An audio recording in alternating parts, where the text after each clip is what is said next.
Yeah. He didn't give a Really? No, he was genuinely unfazed. The sole motivating force in a capitalist society is profit, profit, profit. On November 25th, Billboard magazine broke the story that Drake had filed a pre-action legal petition against the music corporation Universal Music Group, aka UMG. I made music that made money, but at the end of the day, Lucian Grange still cut my music checks.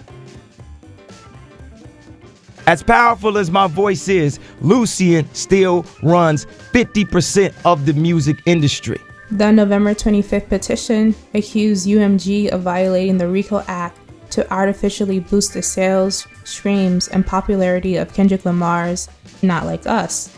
A day later, Drake filed another petition, this time for a possible future defamation lawsuit against UMG. UMG owns around a 30% stake in the music industry, with both Drake and Kendrick Lamar under its contractual umbrella. For some, the implications of Drake's legal pursuit shift the original Big Three rap beef into a whole other ballpark.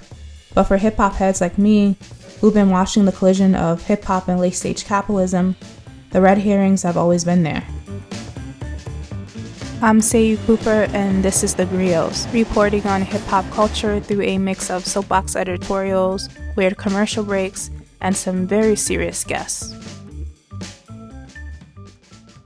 In 2022, Drake signed a recordings, publishing, merchandise, and visual media deal with Universal Music Group. The deal came after Drake had fulfilled his album contract with Young Money Entertainment, Cash Money Records, and Republic Records. Drake and UMG began their partnership before either parties were aware of each other's existence in 1998, when UMG brought on Cash Money Records through a $30 million distribution deal. Distribution deals in the music recording industry allow artists or smaller independent labels to market their music through larger music conglomerates like UMG or Warner Music Group. The agreement allows these conglomerates to serve as the middleman between artists and music consumers. A good example from this year is Megan Thee Stallion's distribution deal with Warner Music Group. Thee Stallion retains full ownership of her masters and publishing, while Warner Music Group pushes out her music to consumers through playlisting and radio. Warner Music Group makes a profit by taking a percentage of Megan Thee Stallion's music revenue they help to market, in addition to recovering expenses. In 2009, Drake signed with Young Money Entertainment, Lil Wayne's record label, and an imprint of Cash Money Records and Republic Records.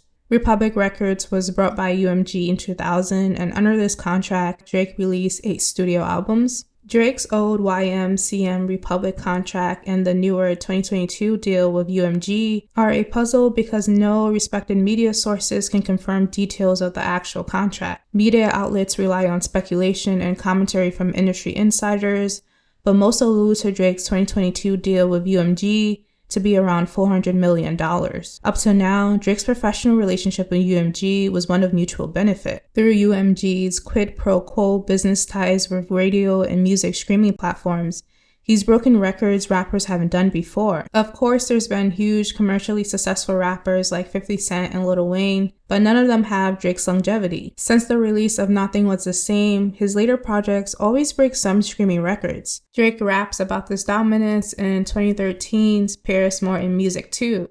All that happy to be here shit y'all want me on. I'm the big homie, but they still trying to little bro me, dog. Like I should fall in line. Like I should alert when I'm about to drop something crazy. And not say I'm the greatest of my generation. Like I should be dressing different. Like I should be less aggressive and pessimistic. Like I should be way more nervous and less dismissive. Like I should be on my best behavior and not talk my shit. It's very important because throughout the years, black artists have been taken advantage of completely. And it's time now that we have to put a stop to this incredible injustice.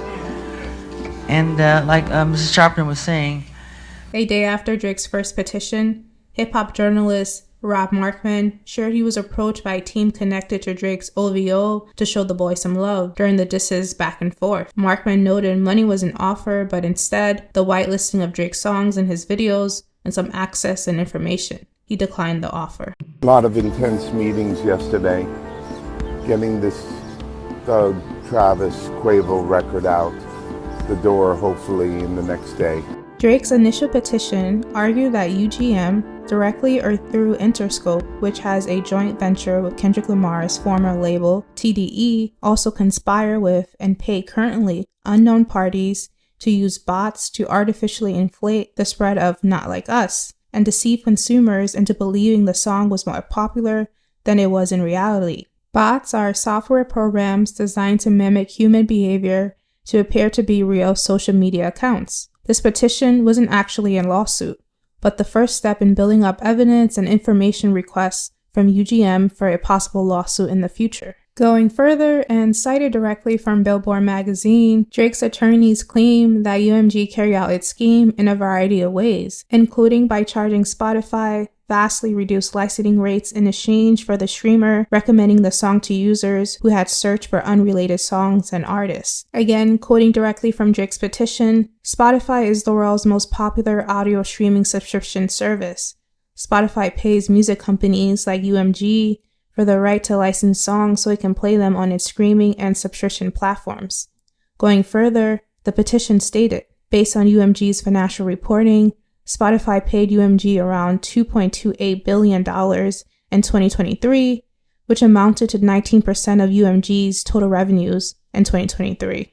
Spotify isn't the only streaming service facing participation in this RICO scheme, and Apple is also cited. Drake's petition claimed, on information and belief, UMG paid or approved payments to Apple Inc. to have its voice-activated digital assistant, Siri, purposely misdirect users to Not Like Us. Hi Vogue, my name is Sophia Ritchie and we are here in Paris for my final wedding dress fitting. I am here with my soon-to-be mother-in-law, Lady Caroline Grange. Sophia, I'll never let you go again. A day later, Drake through his legal team filed a second petition for a potential defamation lawsuit against UMG, this time switching filing courts to Texas, where iHeartMedia is headquartered in San Antonio. The petition accuses iHeart of also participating in UMG's RICO scheme. The petition read, UMG and iHeartMedia have a long-standing symbiotic business relationship whereby iHeartMedia pays UMG to license and collect royalties for UMG's artist songs over radio airplay and streaming services. As demonstrated by iHeartMedia's bankruptcy filings in 2018, the amount of money exchanged between iHeartMedia and UMG is substantial. In the last quarter of 2023, UMG, through its recorded music and music publishing divisions, had an ownership interest in more than 60% of the 100 songs listed on the Billboard Hot 100 radio charts. Without its business deals with UMG, iHeartMedia will lose access to a majority of its top radio hits. Allegedly, iHeart received final payments from UMG in return for promoting Not Like Us on radio. On the first week of its release, Not Like Us ranked first on Billboard's Hot 100 with 5 million radio airplay audience impressions. In the week that the Not Like Us music video was released, Not Like Us played on the radio an additional 40 million times. 4 months later, the iHeartRadio leaderboard reported that Not Like Us was among the top 2 songs with the most plays on iHeartRadio stations, and explained in a newsletter that it had been heard more than 25 million times across iHeartRadio's platforms alone. Drake's last Tuesday filing stated, The Secret Service, they're right in the door. What? The Secret Service is inside. I don't have the keys. This isn't my car. Honey, calm down.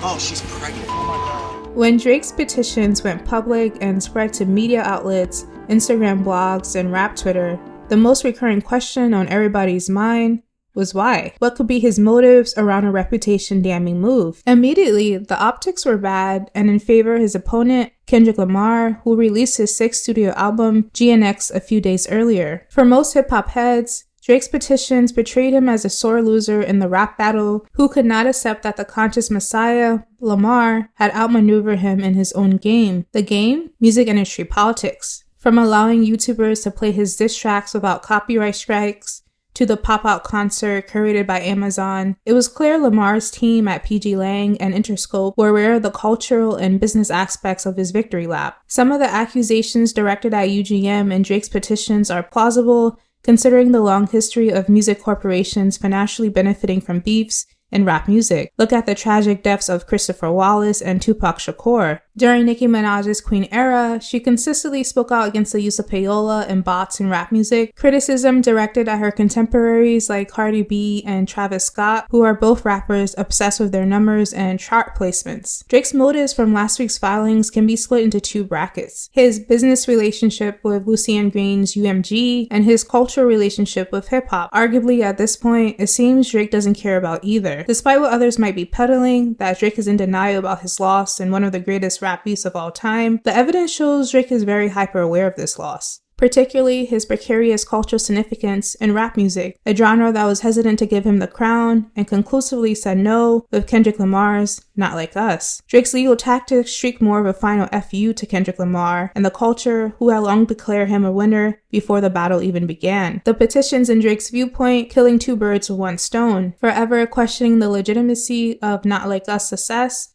and if the song can be played at Lamar's 2025 Super Bowl halftime show due to the defamation claims. Lastly, serving as a retaliation tactic against UMG's approaching monopoly of the music industry and their failure to protect their biggest asset and moneymaker. From a Rolling Stone article released shortly after Drake's petitions went public, writer Andre G. noted after talking to several legal and industry experts, the likelihood of Drake's petitions going to trial was unlikely. Say, Drake, you know what this label is capable of. That's right. And likely they have used these tactics on your behalf. The industry is behind the scenes. They've always been against Drake.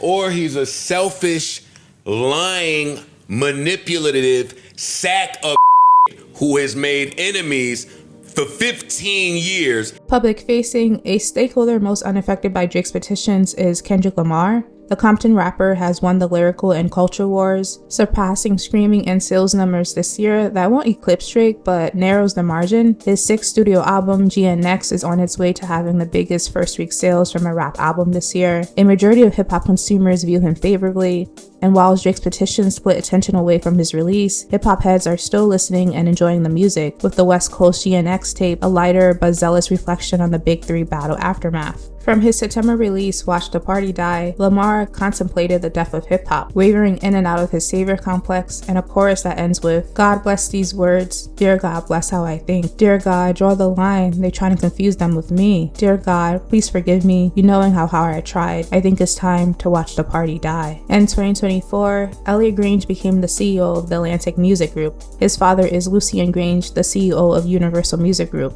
Together, the family controls a majority stake in the music industry. Reporting from the east coast of the American Empire, I'm Sayou Cooper, and this is The Griots. I wrote and produced this episode. Our theme song for this season is Jaws by Suzuki-san. Our Instagram and other cool stuff can be found on our website. Links are always in the description. Thank you to the ancestors. Until next time.